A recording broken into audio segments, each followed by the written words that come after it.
महामारी ने पूरी दुनिया की स्वास्थ्य व्यवस्था को झकझोर कर रख दिया। विकसित देश भी अपने स्वास्थ्य व्यवस्था को लेकर बुनियादी तरीके से पुनः विचार करने पर मजबूर हो गए। ऐसे में भारत जैसे देश में जहां बुनियादी सेवाएं ना के बराबर हैं, ये चैलेंज और गंभीर हो जाता है। इसीलिए बजट अनलॉक सीरीज में आज बात होगी आपकी सेहत की।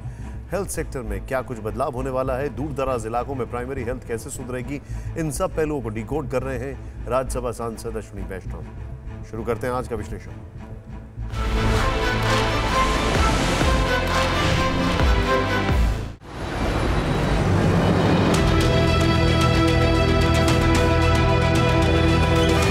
हिंदुस्तान के पास मौका है कि वो 2030 तक विश्व की तीसरी सबसे बड़ी अर्थव्यवस्था बने। इसकी तैयारियां शुरू हो चुकी हैं।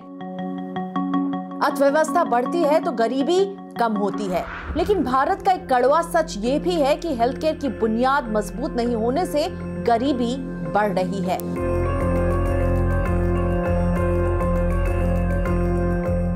वर्ल्ड बैंक की एक रिपोर्ट बताती है, मार्च 2020 तक हर साल स्वास्थ्य सेवाओं पर खर्च की वजह से भारत में 5 करोड़ लोग गरीब होते हैं, क्योंकि हेल्थ पर उनका खर्चा कमाई से काफी ज्यादा है। खासकर ग्रामीण इलाकों में अगर परिवार में कोई बीमार पड़ जाए तो उनकी कमाई तो खत्म होती है ही, बल्कि उन्हें कर्ज में डुबो भी देती है।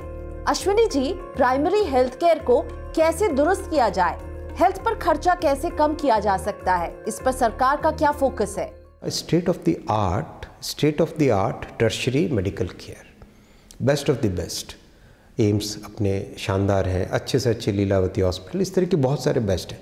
What we have missed out in the last 50, 60, 70 years is the healthcare at the grassroots, at the primary level. So इस बजट में वो थॉट प्रोसेस है कि आप किस तरह से ग्रास रूट्स पे, किस तरह से प्राइमरी लेवल पे, गांव में, छोटे शहर में, कस्बे में, वहाँ पे आप कैसे हेल्थ केयर पहुँचाओगे, उस पर फोकस रहेगा। मेरा खर्चा कम होना चाहिए, मेरे घर का जो महीने का जो बजट है उसमें से कम होना चाहिए।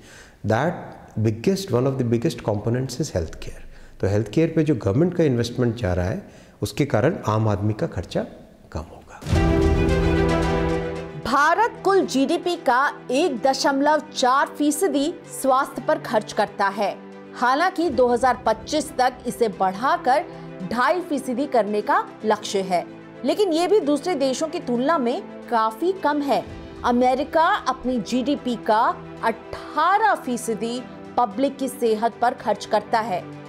ह्यूमन डेवलपमेंट की 2020 में आई एक रिपोर्ट के मुताबिक 10,000 भारतीयों पर हमारे पास सिर्फ 5 बेड हैं। फिक्की की हील रिपोर्ट बताती है कि ग्रामीण इलाकों में हालात और बदतर हैं। 30,000 लोगों पर महज 4 से 6 बेड हैं। वहीं सिंगापुर, ब्रिटेन और अमेरिका जैसे विकसित देशों की बात करें तो यहाँ 10,000 लोगों पर 25 बेड हैं, जो भारत की तुलना में काफी ज्यादा हैं। अश्विनी जी, ये जो इतना बड़ा अंतर दिखाई दे रहा है, इसे बजट में कैसे हैंडल किया जा रहा है? एक कमिटेड डॉक्टर है, doctor Priyanka wants to go and set up a small hospital in very small village near Cuttack, Cuttack से और 40 किलोमीटर दूर। अभी आपके पास कोई ऑप्शन नहीं है, कोई आपको फंडिंग करने के लिए तैयार नहीं होता है, आपको फाइनेंस करने के लिए तैयार नहीं होता, आपको फैसिलिटीज़ देने के लिए तैयार नहीं होता है। तो इस बजट में हेल्थ केयर के उस तबके को इन्वेस्टमेंट के लिए फैसिलिटीज़ दी जाएगी। स्वास्थ्य बजट में 137% का इजाफा हुआ है और इसे 94,000 करोड़ से बढ़ाकर 2 करोड़ 38 लाख रुपए कर दिया गया है। प्राइमरी लेवल से लेकर उच्च स्तर तक की स्वास्थ्य सेवाओं पर खर्च किया जाएगा। इन्वेस्टमेंट के लिए कैसे फैसिलिटी मिले, इसे लेकर सरकार ने बजट में ध्यान रखा है। इसके लिए एक खास स्कीम की शुरुआत हुई है, प्रधानमंत्री आत्मनिर्भर स्वस्थ भारत योजना, जिसमें 64,180 करोड़ रुपए आवंटित किए गए हैं। तो अश्विनी जी, इतना सब कुछ सेहत में सुधार के लिए हो रहा है, इससे सबसे ज्यादा फायदा किसे मिलेगा?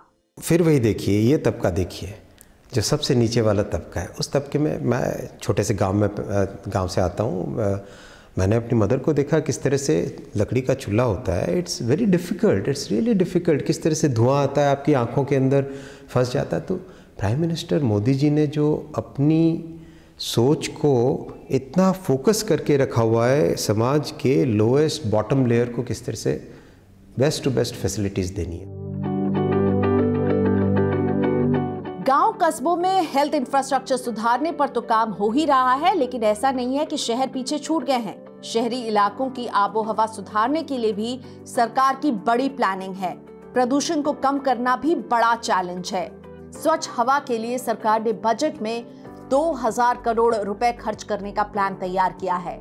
अश्विनी जी, सरकार केवल इंफ्रास्ट्रक्चर नहीं बल्कि क्वालिटी ऑफ लाइफ की तरफ भी ध्यान दे रही है। बहुत इम्पॉर्टेंट है, बिकॉज दिल्ली की एयर की क्वालिटी जिस तरह से आपने देखी है, केवल दिल्ली की बात नहीं, ज़्यादातर बड़े शहरों की सभी जगह एक ही हालत है।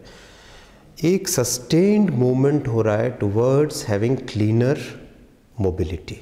Cleaner mobility can be CNG, cleaner mobility can be electric vehicle, cleaner mobility can be public transport like metro. तो आपने इस बार देखा, पहली बार आप सोचो न्यूयॉर्क मेट्रो कब बनी थी?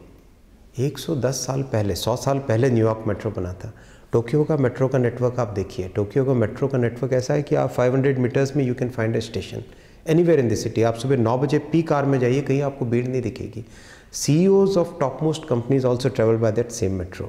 So once we get into that thought process, then we are once again looking at the people affecting making a sustainable impact in people's life. Bharat सस्ती दवाओं का निर्माता देश है और उसे ग्लोबल फार्मेसी भी कहा जाता है। फिर भी हमारा हेल्थ केयर सिस्टम उतना मजबूत नहीं है, लेकिन कई पैरामीटर्स ऐसे हैं जहां भारत का डंका दुनिया में बजता है। अश्विनी जी, हेल्थ केयर में जिस तरह सुधार की जरूरत है, उसमें खुद भारत कैसे अहम रोल निभा सकता है? इसमें 3 पॉइंट्स हैं। अगेन वरना आई विल स्लाइटली सी।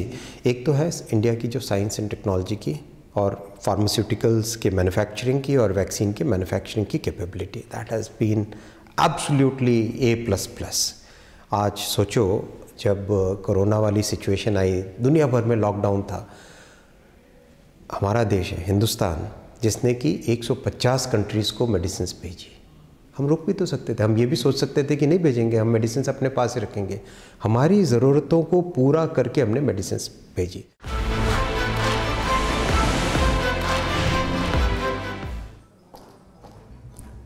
आपकी सेहत सुधरे इसलिए सरकार हेल्थ केयर पर अपना खर्च बढ़ा रही है, क्योंकि हेल्दी पॉपुलेशन ही प्रोडक्टिव पॉपुलेशन है और ये ही पॉपुलेशन अर्थव्यवस्था को ज़्यादा फायदा पहुंचाती है। बीमारी, तुरंत इलाज का अभाव और महंगी ट्रीटमेंट की वजह से करोड़ों परिवार हर साल गरीबी की चपेट में आ जाते हैं। बजट में इस दिशा में महत्वपूर्ण कदम उठाए गए हैं। तो आज के बजट अनलॉक में इतना ही। कल अश्विनी वैष्णव जी बताएंगे कि क्या है बजट का सोशल और ह्यूमन एंगल।